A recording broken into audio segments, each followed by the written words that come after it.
March 19, 1943. The morning air over the English Channel was knife-cold at 26,000 feet when First Lieutenant Robert S. Johnson pushed the throttle of his P-47 Thunderbolt forward and pointed the massive fighter's nose directly at the formation of German fighters approaching from the east. His wingman, Lieutenant Mike Quirk, held position 300 feet off his right wing, both aircraft climbing through scattered clouds that left ice crystals on their canopies. Johnson had been in theatre for exactly 3 weeks. This was his 8th combat mission, and he was about to do something that every fighter pilot manual, every training instructor, and every experienced squadron mate had told him was categorically suicidal. He was going to attack a formation of Focke-Wulf 190 fighters head-on, flying straight at them while they flew straight at him, both sides closing at a combined speed of over 600 miles per hour. The conventional wisdom was absolute and universal. Never engage Fw-190s head-on. The German fighters were too fast, too heavily armed, and flown by pilots with years of combat experience. Standard doctrine called for diving attacks from above or slashing passes from angles where you could use superior speed to get in and out before the Germans could respond. Head-on attacks were what desperate pilots did in their final seconds before getting shot down. Except Johnson had spent his 3 weeks in combat watching German formations scatter and reform, watching W-190 pilots use their superior low-altitude performance to escape American attacks, watching them regroup and counterattack with devastating coordination. And he'd noticed something that nobody seemed to be talking about in the mission debriefings. When Allied fighters did accidentally end up in head-on encounters, even for just a few seconds before breaking away, the German formations always flinched. Always. They'd scatter, break formation, and need precious seconds to reorganize. If you're enjoying this deep dive into the story, hit the subscribe button and let us know in the comments from where in the world you are watching from today. Those seconds were what got people killed in air combat. A fighter separated from its formation was a fighter without mutual support, without coordinated defense, without the tactical advantage that made German formations so deadly. Johnson had done the math in his head a dozen times. If he could force those formations to break, even temporarily, it would give the American bomber formations he was escorting precious time to reach their targets or give other escort fighters opportunities to engage separated German aircraft. The risk was obvious. Flying head-on at closing speeds meant both sides would have perhaps 2 seconds of firing time before they either hit each other or one side broke away. 2 seconds where machine gun rounds and cannon shells would be converging on your aircraft from dead ahead, the worst possible angle because it presented your smallest profile but also your most vulnerable components. Engine, oil cooler, cockpit, all in a straight line. But Johnson had an advantage that he'd discovered during gunnery practice back in the States. The P-47 Thunderbolt, despite being mocked by some pilots as too big and too heavy, was an absolute tank of an aircraft. Its radial engine, a Pratt & Whitney R2-800 double Wasp, sat in front of the pilot like 18 cylinders of armor plating. The oil cooler was tucked deep in the fuselage. The cockpit armor was thick enough to stop most small arms fire. Most importantly, the Thunderbolt mounted 8 50 caliber machine guns in its wings, 4 per side, synchronized to converge at a point 300 yards ahead. At that convergence point, the P-47 could deliver more firepower than almost any other fighter in the sky, American or German. The Fw-190s, by contrast, had their heaviest armament in the nose and wings, but their radial engines, while protected by armoured cowlings, were still vulnerable to sustained fire. Johnson had studied gun camera footage from previous missions, frame-by-frame analysis that he'd done on his own time while other pilots played cards or wrote letters home. He'd watched how German pilots reacted in the split second before head-on encounters turned into passing shots. Most broke right, pulling away from the oncoming fire. Some tried to dive under, using their superior roll rate to get out of the firing line. Almost none held their course and fired back. The psychology made sense. Human instinct, when facing something coming directly at you at high speed, is to flinch, to move, to do something other than hold steady. Pilots were trained to overcome instinct, but training had limits. When you could see tracer rounds walking toward your cockpit at closure rates that made reaction time almost meaningless, when the choice was between holding your fire solution for one more second or possibly dying in the next heartbeat, most pilots chose survival. But survival in that context meant breaking formation, meant losing your tactical position, meant giving the enemy exactly what they wanted, even if you personally avoided getting shot. Johnson believed he could exploit that. More than that, he believed he had to exploit it, because the alternative was watching German fighters continue to savage American bomber formations with coordinated attacks that escort fighters couldn't counter effectively. The formation approaching him consisted of 6 Fw-190s, flying in 2 3-ship elements, the standard German formation that they called a swarm. They were positioned at his altitude, slightly above, which gave them the energy advantage. They'd spotted the American fighters. That much was obvious from the way they'd adjusted their heading to intercept. In approximately 40 seconds, the two formations would merge, and the Germans would either try to blow through the American escorts to reach the bombers behind them or engage the escorts directly. Johnson keyed his radio, his voice calm, despite his heart rate climbing past 120 beats per minute. "Mike, stay tight on my wing. We're going straight at them. No breaking away. Hold your fire until 300 yards and walk it right into their lead element." Quirk's response came back immediate. "You serious, Bob? Straight at them?" "Affirmative." "Trust me on this." Johnson could hear the doubt in his wingman's voice, but Quirk held formation. That was what mattered. The P-47 seconds continued their climb. Engines roaring at maximum continuous power, both aircraft rock steady despite the turbulence. The German formation grew larger in Johnson's windscreen, resolving from black dots into the distinctive shapes of Fw-190s. He could see the square wingtips, the blunt noses, the way sunlight glinted off their canopies. At 20,000 yards, he could start making out individual aircraft details. The lead German fighter had a yellow nose, probably a Staffel commander's aircraft. The two wingmen flanked him in close formation, maybe 50 feet separation, 1,500 yards. Johnson's thumb found the gun trigger on his control stick. The Thunderbolt's 850s were armed and ready, belts loaded with a mix of armor-piercing incendiary, tracer, and ball ammunition. Each gun carried approximately 400 rounds, giving him about 30 seconds of firing time if he held the trigger down continuously. But he wouldn't need 30 seconds. He'd need 1,000 yards. The German formation was dead ahead, holding course. They hadn't broken yet, probably because they expected the Americans to break first. That was standard tactics. The German pilots were confident, probably veterans who'd done this dance dozens of times against RAF Spitfires and American P-47 seconds. They knew the Americans would dive away or roll off to the side at the last moment. Everyone always did. 700 yards.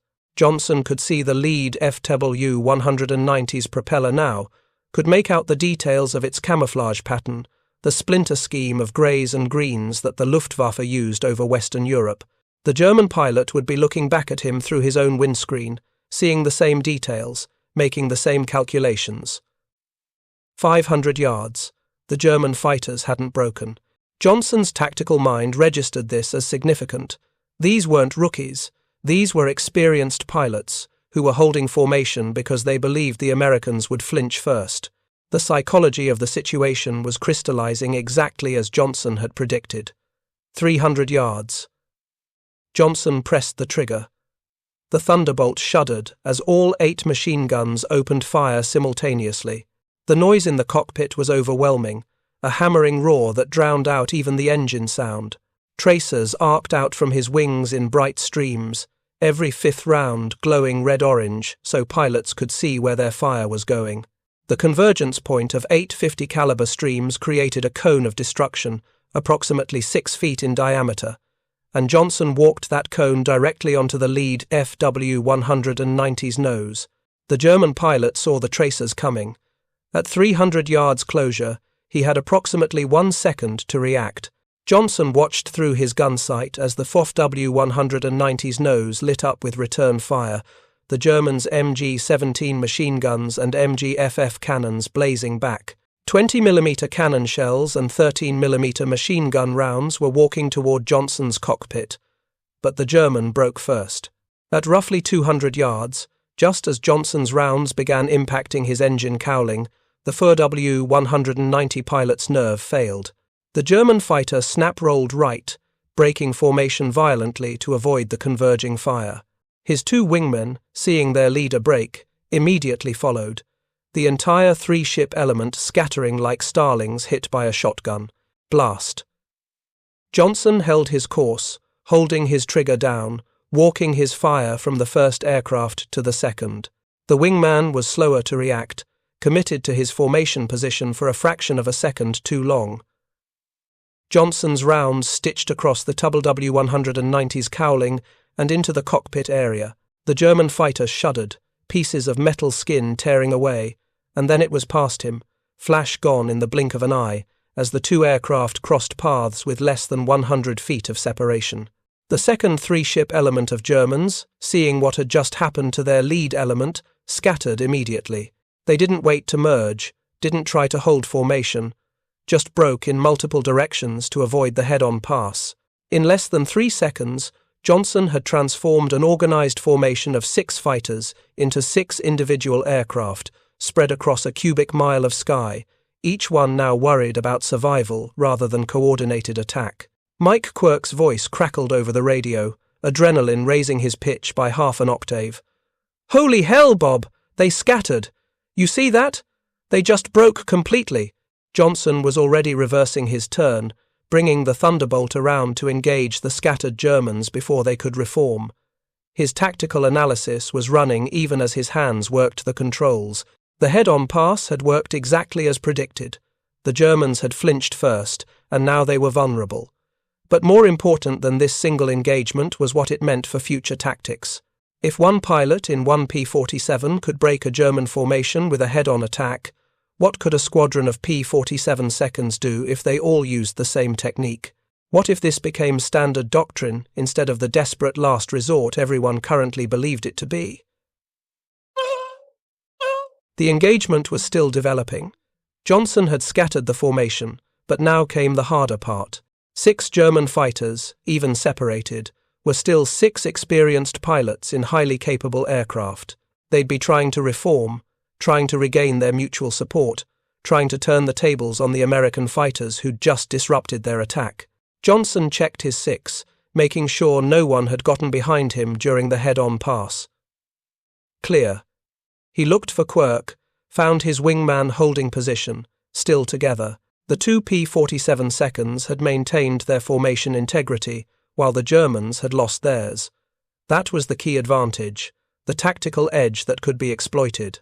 One of the Temtolo 190 seconds, probably the yellow-nosed leader, was attempting to rally his scattered formation. Johnson could see him climbing and turning, trying to position himself where his wingmen could rejoin. Standard German procedure, regroup and counterattack, but regrouping took time, and time was what Johnson wasn't going to give them. He pushed his throttle forward, water injection engaged, squeezing every available horsepower from the Pratt & Whitney. The Thunderbolt accelerated, its massive weight actually becoming an advantage in the dive as gravity and engine power combined. He singled out one of the scattered Germans, an FW-190 that was climbing and turning left, probably trying to rejoin his leader. The geometry worked in Johnson's favor. The German was in a predictable turning climb, burning energy and speed to gain altitude. Johnson came down from above and behind, the classic advantageous position, his speed advantage giving him the ability to dictate the engagement.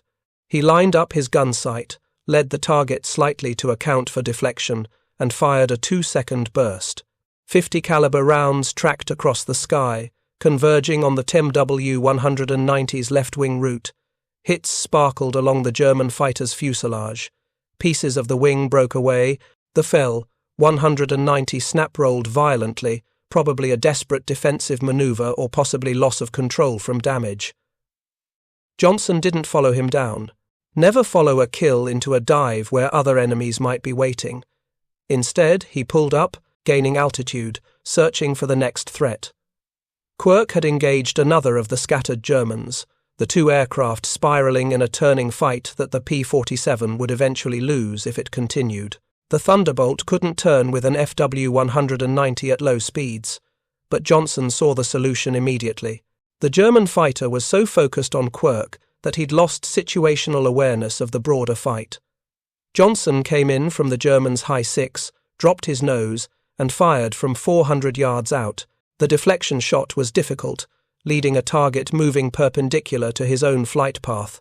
But Johnson had practiced this kind of shooting for hundreds of hours. His burst caught the Fw-190 inches the tail section.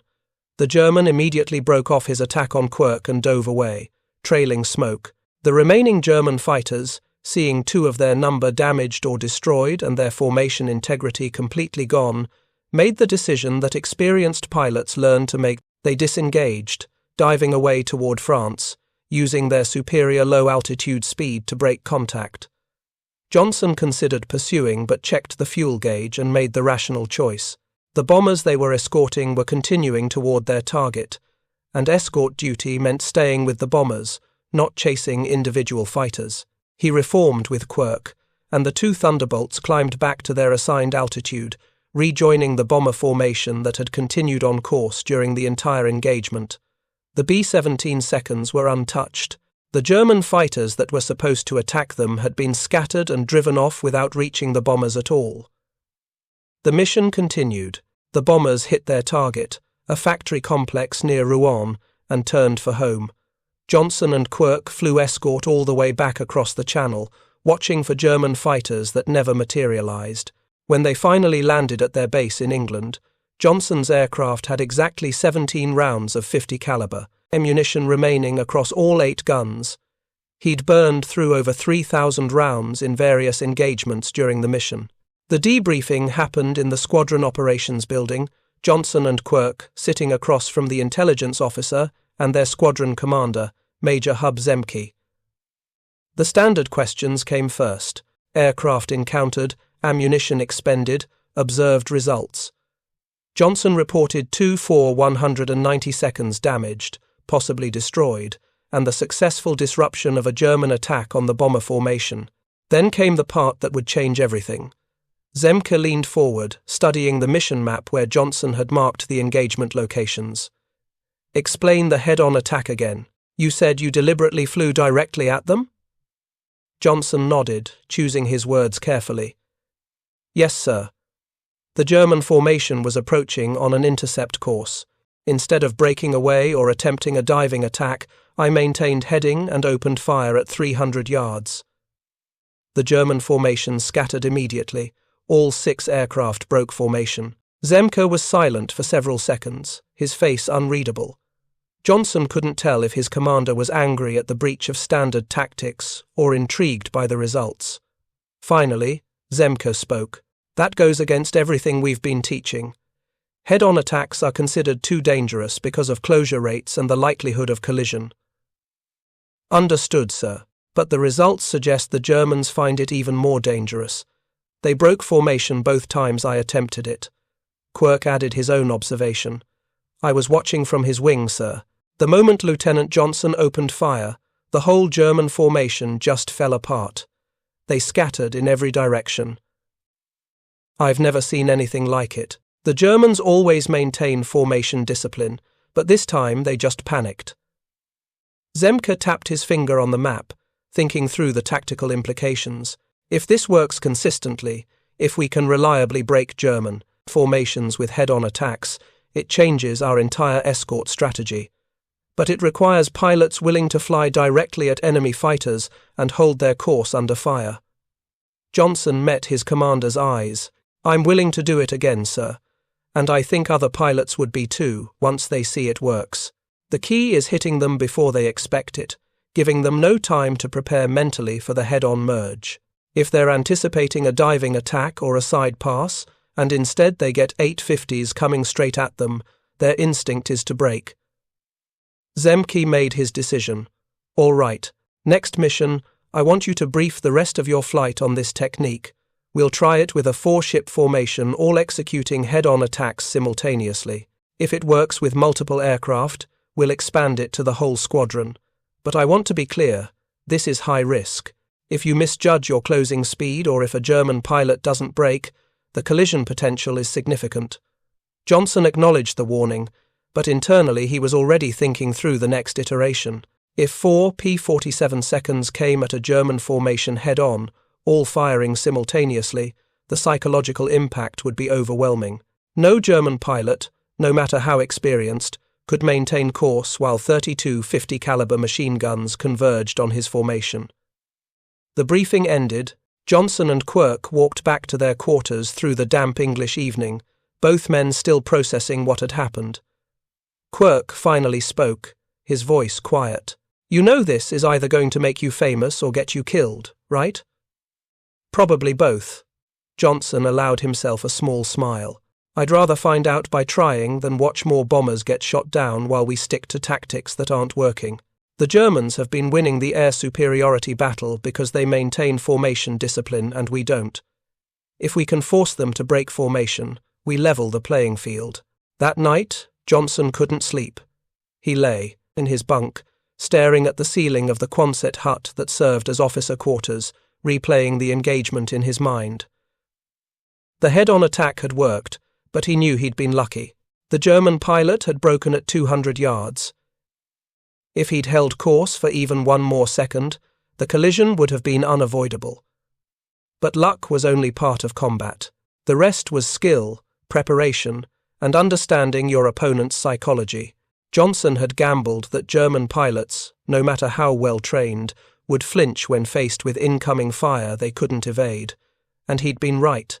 The question now was whether he could replicate that success consistently, or whether today had been a statistical anomaly. The squadron flew its next mission on March 22nd, 3 days after Johnson's initial head-on attack. This time, the formation consisted of 16 P-47 Thunderbolts, escorting 24 B-17 bombers to targets in occupied France. Johnson briefed his flight of 4 aircraft before takeoff, walking them through the head-on tactics step by step. The key points were simple but critical. Maintain formation integrity during the approach. Open fire at 300 yards. Walk your fire into the target, don't spray. Hold your course until the Germans break or until closure drops below 100 yards, at which point self-preservation overrides tactics and you break away. And most importantly, trust that the other guy will flinch first. The 4 pilots listened with mixed expressions. 2 of them, veterans with a dozen missions under their belts, looked skeptical but willing to try.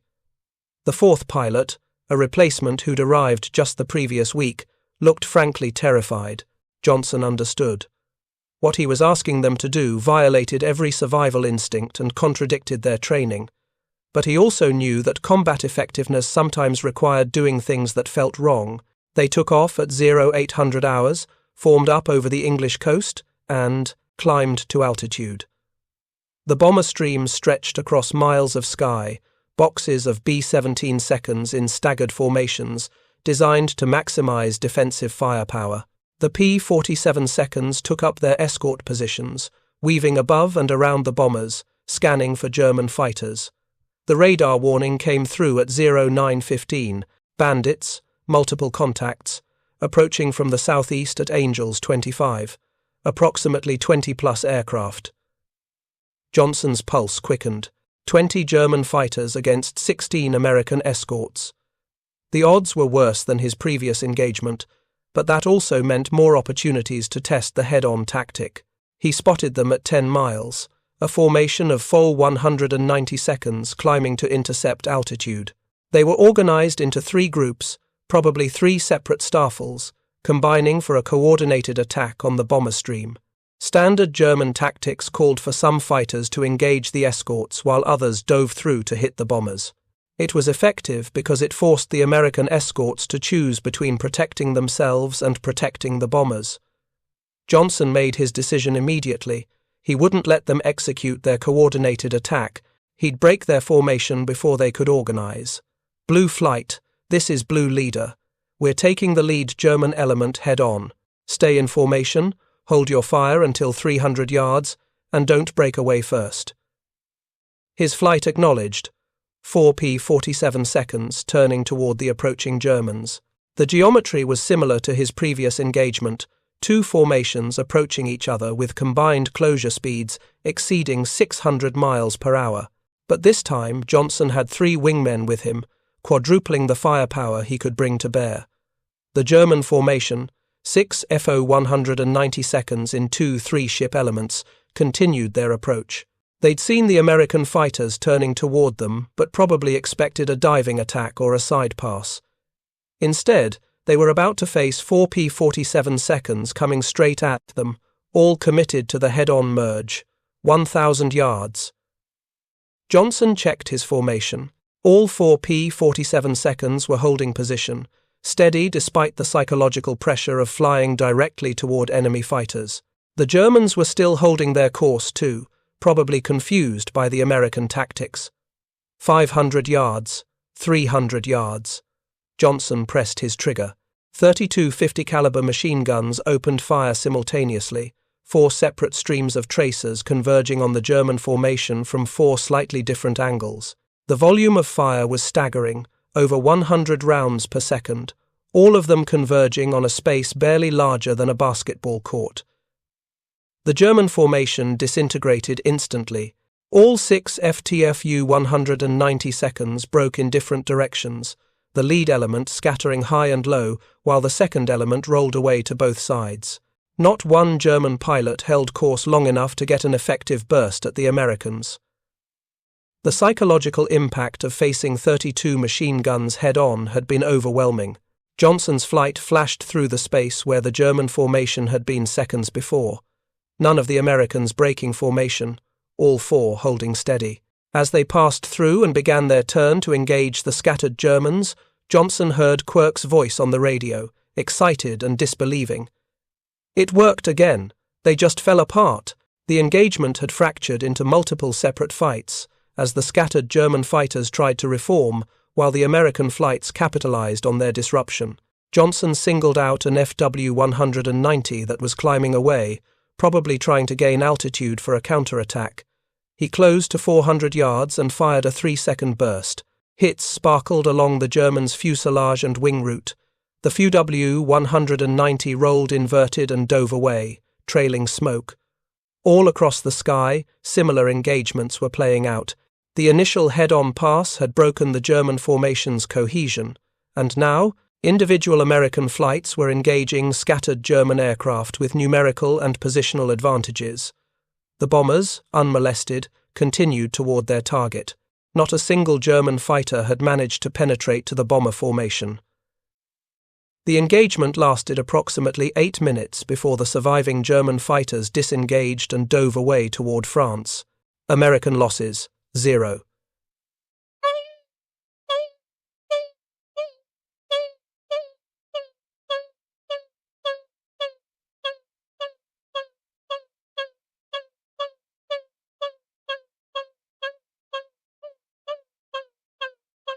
Three, confirmed destroyed, 5 damaged and driven off. And most significantly, the bomber formation had reached its target without facing a single attack from German fighters. The results were undeniable. The head-on tactic wasn't just working, it was devastatingly effective at breaking German formation discipline and preventing coordinated attacks on Allied bombers. But Johnson knew that success in combat was never permanent. The Germans would adapt, they'd develop counter-tactics. They'd brief their pilots on how to handle head-on attacks from American escorts. The window of advantage that his technique provided might be temporary. That was fine. Temporary advantages still saved lives.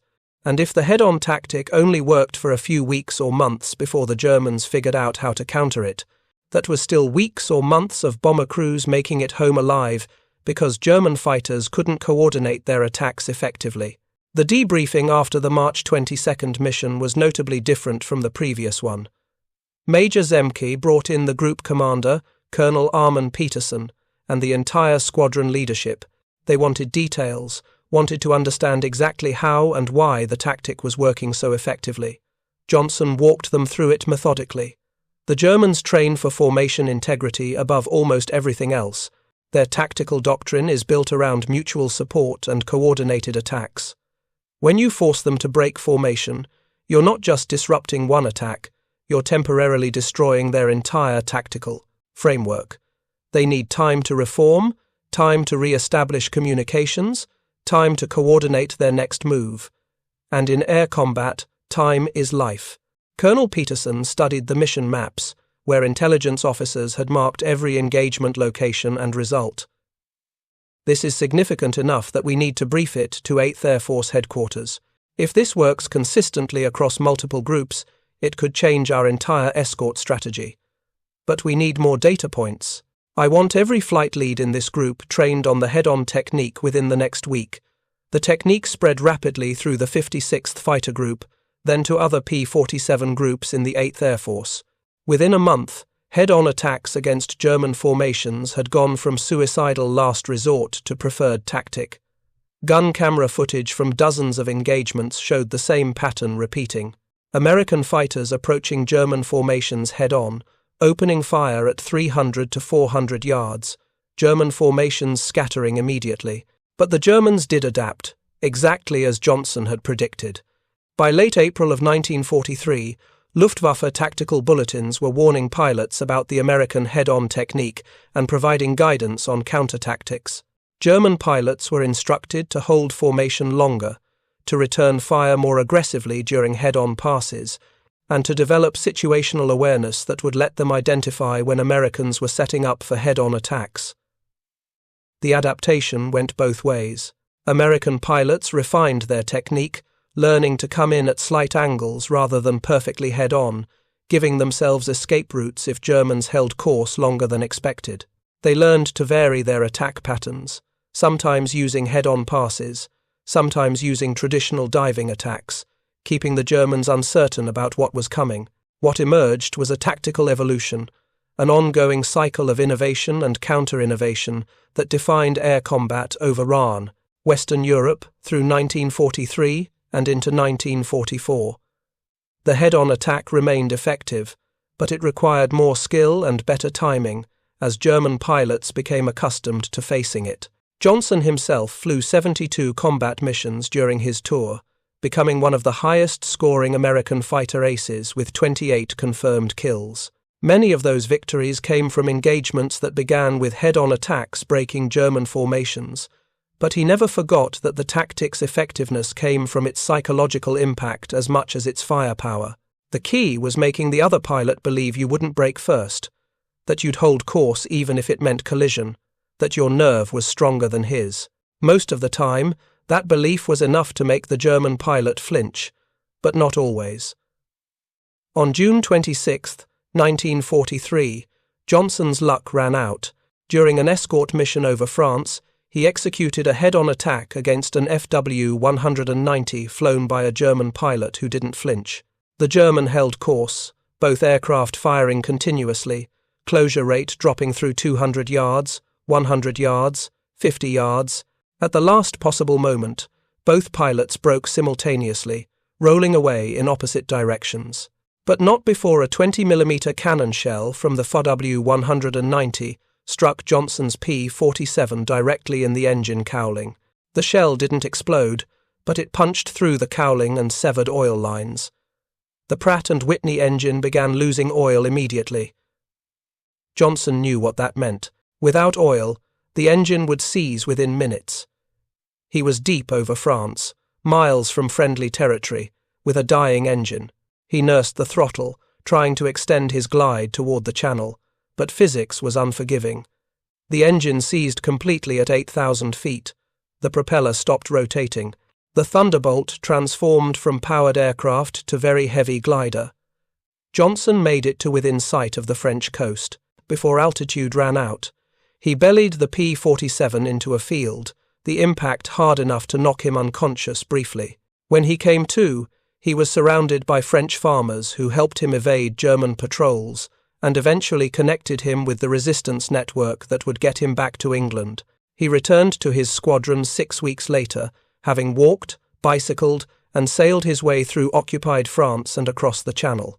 The first thing he did after being debriefed by intelligence was request reassignment to flight status.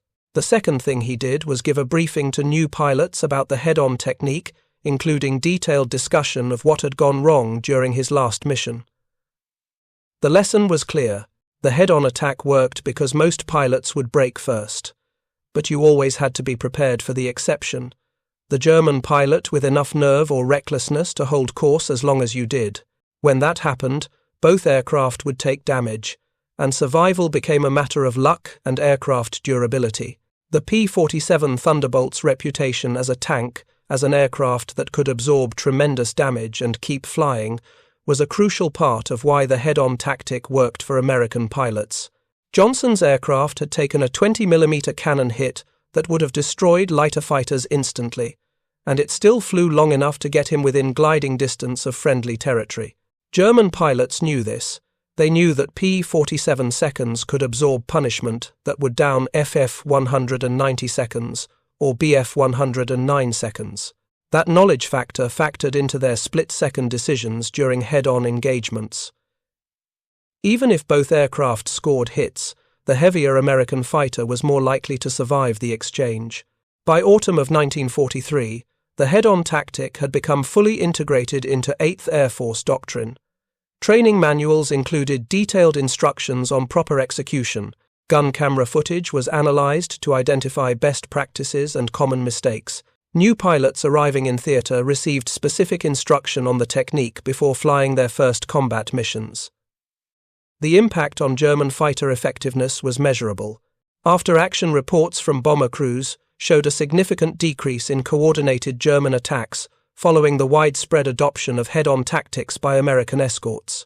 German fighters were still shooting down bombers, still inflicting casualties, but the organized mass attacks that had been so effective earlier in the war were becoming rarer. If you find this story engaging, please take a moment to subscribe and enable notifications. It helps us continue producing in-depth content like this. Johnson lived until 2007, dying at age 87. In his later years, he attended air shows and veteran reunions, where younger pilots would invariably ask him about the head-on technique. His answer was always the same. It worked because we made it work. Because enough pilots were willing to try something that looked suicidal until it became routine. That's how you change tactics in war. Someone has to be willing to do the thing everyone thinks is impossible. The American approach, particularly in the 56th Fighter Group under Hub Zemke's leadership, was more flexible. Pilots were encouraged to innovate, to test new ideas, to challenge conventional wisdom if they could demonstrate better results. Johnson's head-on technique succeeded partly because his commanders were willing to let him experiment with tactics that contradicted established doctrine. This cultural difference in how air forces approached tactical innovation appeared throughout the war. The Americans continuously adapted and evolved their fighter tactics, often driven by junior officers and enlisted pilots who saw problems and developed solutions. The Germans, despite having some of the world's best pilots and aircraft designers, were sometimes slower to adapt because their system discouraged bottom-up innovation. Of course, the reality was more nuanced than simple cultural stereotypes.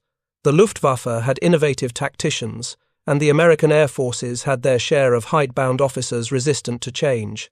But the overall pattern held. American fighter tactics in 1943 and 44 evolved more rapidly than German tactics, partly because of systemic differences in how innovation was encouraged and disseminated. The head-on tactic also benefited from American numerical superiority and industrial capacity. Even when the technique resulted in damage to American aircraft, replacements were available. Damaged P-47 seconds could be repaired or replaced relatively quickly. Pilots who were shot down over France and successfully evaded capture could return to their squadrons. The Americans could afford to trade losses at roughly even rates because their production and training pipelines continuously delivered new aircraft and pilots. The Germans, by mid-1943, were fighting a war of attrition they couldn't win. Every experienced pilot lost was increasingly difficult to replace. Every aircraft destroyed represented a larger percentage of their available strength. The head-on tactic exploited this asymmetry.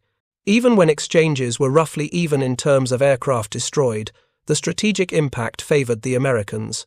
There was also a morale dimension that after-action reports rarely captured, but veterans remembered clearly. German fighter pilots by late 1943 were exhausted, flying multiple missions daily against an enemy that seemed to grow stronger every week. Facing American fighters that would deliberately fly head-on at you, refusing to break away even when collisions seemed inevitable, had a cumulative psychological effect.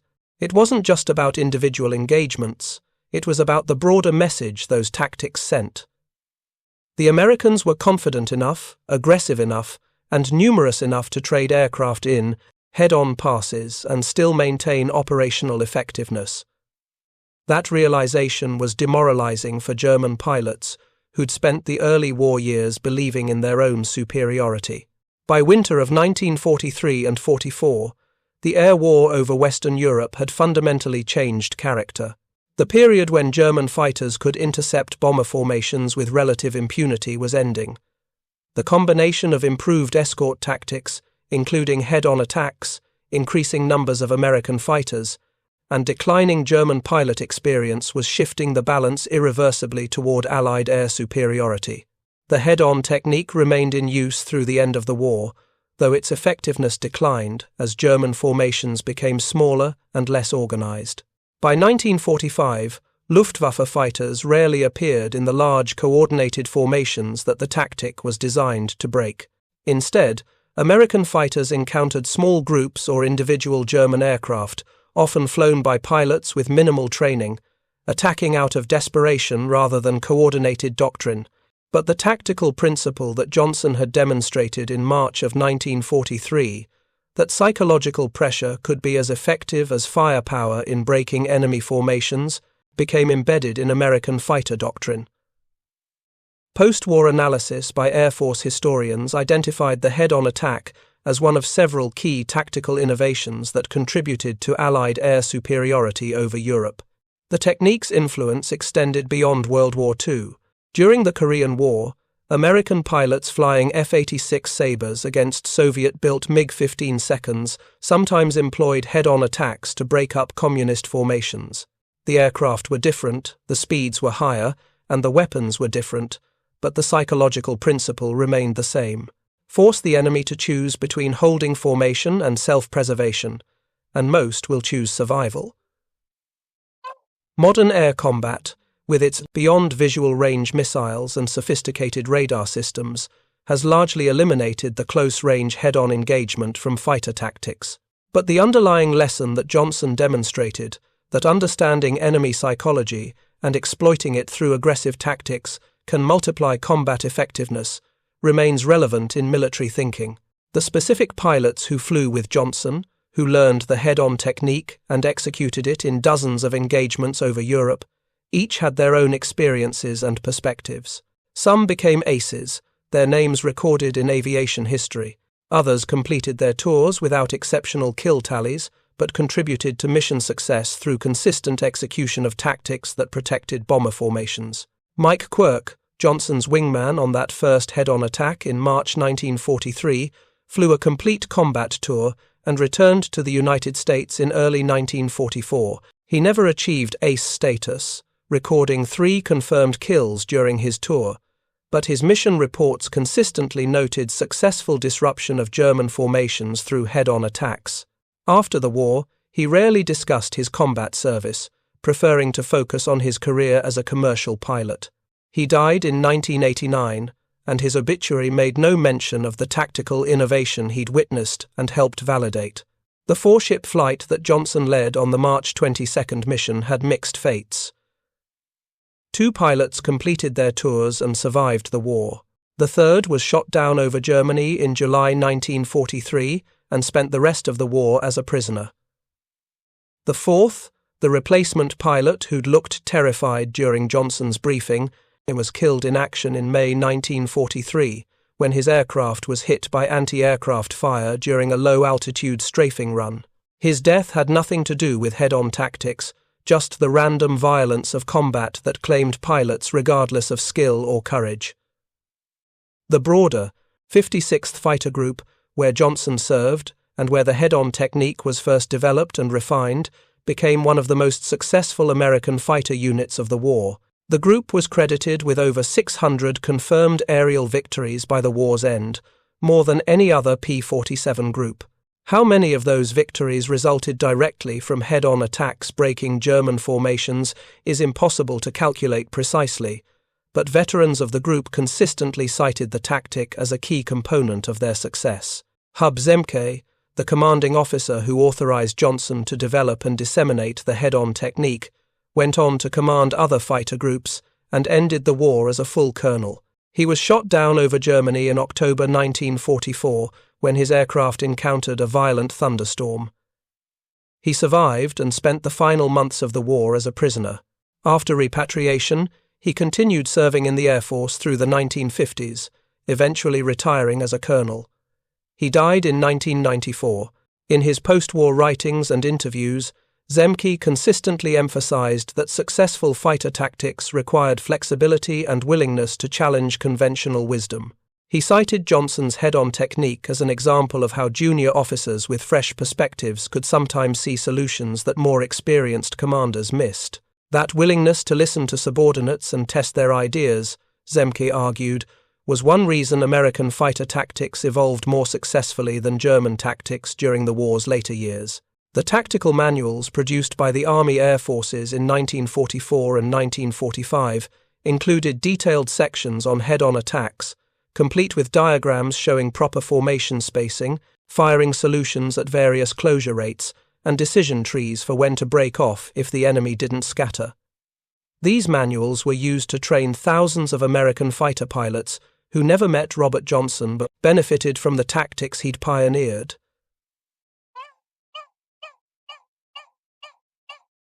The gun camera footage from head-on attacks, collected from dozens of missions and hundreds of engagements, was analyzed frame by frame by Air Force researchers trying to understand exactly what made the tactic effective. They measured closure rates, calculated optimal firing ranges, studied German breakaway patterns, and documented everything in technical reports that informed both contemporary tactics and post-war doctrine development. One finding from that analysis was particularly significant. The head-on technique worked best when executed by formations rather than individual aircraft. A single P-47 attacking head-on could scatter a German formation, as Johnson had demonstrated. But 4 P-47 seconds attacking simultaneously, presenting the Germans with multiple streams of tracers from slightly different angles, made formation breaking almost inevitable. The psychological impact of facing fire from multiple directions, all converging on the formation simultaneously, was overwhelming for even experienced pilots. This finding led to modifications in standard American fighter formations. Flight leads were trained to position their four-ship flights to maximize the effectiveness of coordinated head-on attacks.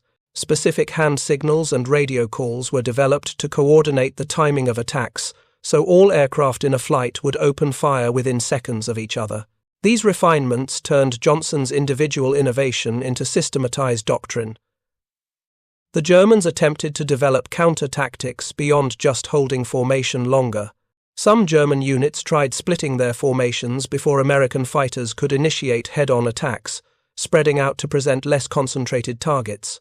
This made them harder to scatter completely, but also reduced the coordination advantages that tight formations provided.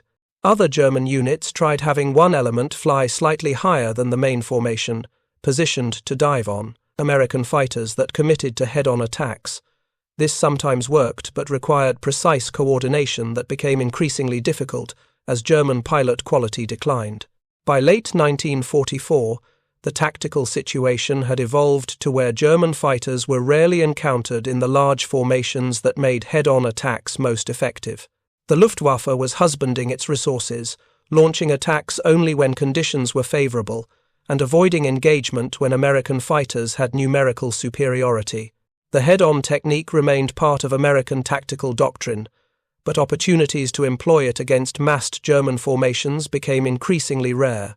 The final months of the war in Europe saw German fighter operations decline, to the point where escort fighters sometimes flew entire missions without encountering enemy aircraft. When engagements did occur, They typically involved small groups of Germans making hit-and-run attacks before disengaging rapidly. The organized formation battles that had characterized air combat over Europe in 1943 and early 1944 were largely finished. Robert Johnson's legacy extended beyond the specific tactic he'd pioneered. His approach to tactical innovation, identifying enemy weaknesses, and developing techniques to exploit them even when those techniques contradicted established doctrine, became a model for how effective military organizations should encourage and disseminate innovation. The fact that a first lieutenant with less than a month of combat experience could develop a technique that changed 8th Air Force doctrine demonstrated the value of listening to junior personnel and testing their ideas rigorously. After the war, Johnson's memoir, Thunderbolt, became required reading at Air Force training schools, not just for its combat narratives, but for its insights into tactical thinking and innovation under pressure. The chapters dealing with the head-on technique were studied particularly carefully, analyzed for lessons about how individuals could influence doctrine and how innovations spread through military organizations. The specific aircraft Johnson flew on his most significant missions, including the P-47 Thunderbolt he was flying when he first executed the head-on attack in March 1943, did not survive the war. Most were lost to combat damage, mechanical failures, or routine attrition. A few made it to war's end and were subsequently scrapped, their aluminum recycled for post-war purposes. No museum preserves the exact aircraft that Johnson flew when he changed American fighter tactics, but P-47 Thunderbolts in general survived in significant numbers, preserved in museums and private collections around the world. These aircraft, with their massive radial engines and .850 caliber machine guns, serve as physical reminders of the tactics and pilots who flew them. When aviation enthusiasts see a restored P-47, they're looking at the type of aircraft that made Johnson's head-on technique practical through its combination of firepower, armor protection, and structural durability. The broader strategic context of the air war over Europe provides important perspective on the head-on technique's significance. By itself, one tactical innovation didn't win the war or even decisively shift the air superiority battle. What it did was contribute to a cumulative process where multiple factors, American numerical superiority, industrial production, improved aircraft, better tactics, and declining German resources, combined to achieve air superiority. By mid-1944, the head-on attack was one piece of that larger puzzle. It helped protect bomber formations during a critical period when German fighters were still capable of inflicting serious casualties on unescorted or poorly escorted raids. It demonstrated that American fighters could be aggressive rather than purely defensive in their escort role. And it forced German fighters to adapt their tactics, consuming time and resources they could have used more effectively elsewhere. The human cost of developing and implementing the head-on technique is harder to quantify precisely. American pilots died or were captured while executing head-on attacks, either because German pilots didn't break or because the tactic led to follow-on engagements where Americans were shot down. German pilots died or were captured when head-on attacks scattered their formations and left them vulnerable to follow-up attacks. The brutal arithmetic of air combat continued regardless of tactical innovations. But the purpose of tactics isn't to eliminate casualties, it's to accomplish mission objectives while minimizing friendly losses relative to enemy losses. By that measure, the head-on technique was successful. Bomber formations reached their targets more frequently, with lower loss rates after American escorts began using head-on attacks systematically. That was the ultimate measure of effectiveness, mission accomplishment, and force protection. The pilots who flew these missions, who executed head-on attacks knowing the risks but trusting in their training and aircraft, rarely framed their actions in terms of tactical innovation or historical significance. They were focused on immediate objectives: protect the bombers, engage enemy fighters, survive the mission, and return to base. The broader implications of what they were doing, how their tactics were changing the air war's character, were usually matters for post-mission analysis rather than in-flight consideration. Johnson himself, in post-war interviews and writing, consistently emphasized the practical rather than theoretical aspects of the head-on technique. He didn't develop it through abstract analysis of fighter tactics. He developed it by watching German formations in combat, identifying their responses to various American approaches, and experimenting with techniques that exploited observed patterns. The innovation was empirical rather than theoretical, based on what worked in actual combat rather than what doctrine suggested should work. This empirical approach to tactical development became characteristic of American air operations throughout World War II and beyond. Tactics were tested in combat. Results were analyzed, successful innovations were disseminated, and unsuccessful experiments were abandoned. The system wasn't perfect. Good ideas sometimes took too long to spread, and bad ideas sometimes persisted despite evidence of their ineffectiveness. But overall, it produced continuous tactical evolution that kept pace with changing operational conditions. The German Air Force, despite having highly skilled pilots and excellent aircraft, was sometimes slower to adapt tactically because their more rigid system made bottom-up innovation difficult. By the time German leadership recognized the effectiveness of American head-on attacks and developed counter-tactics, the broader strategic situation had shifted to where those counter-tactics couldn't be implemented effectively due to resource constraints and declining pilot quality.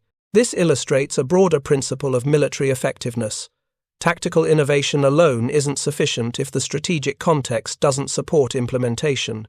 The Germans might have developed perfect counter-tactics to American head-on attacks, but if they lacked the fuel, aircraft, and trained pilots to implement those tactics consistently, the innovation was meaningless.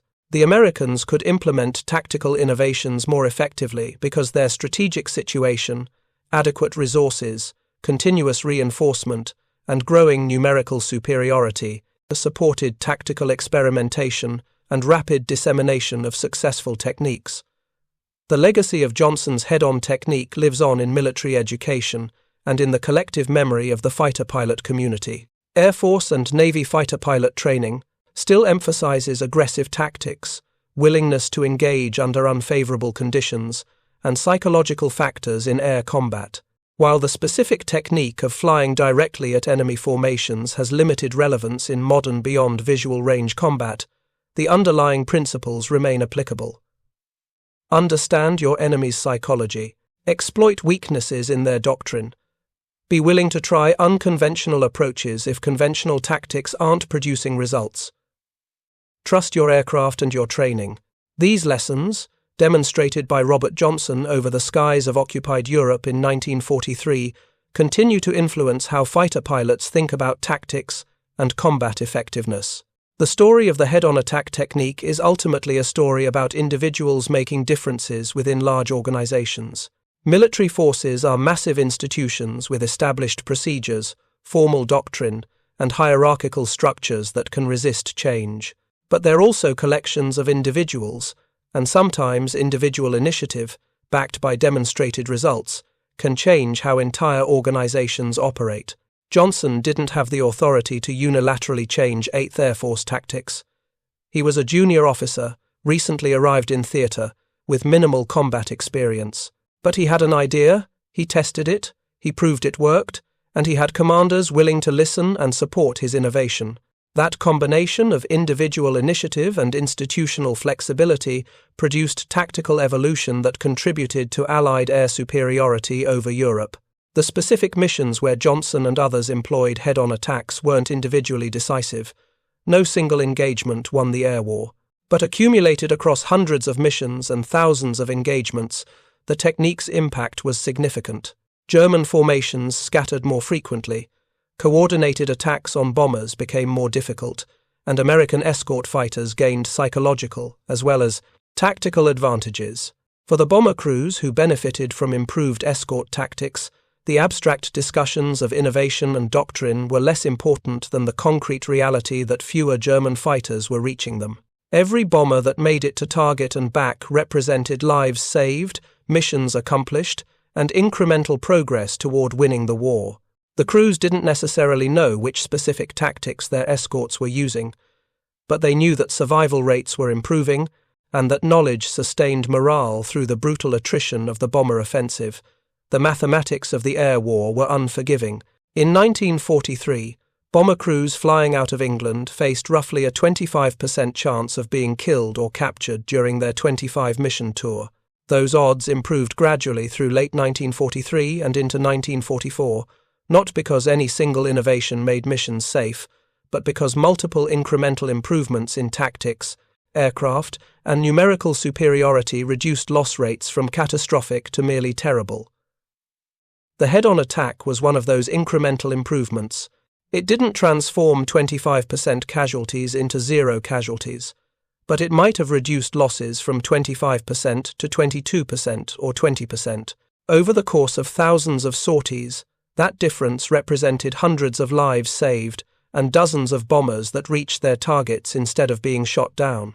Those kinds of marginal improvements, unglamorous but vital, were how wars were won. Thank you for watching.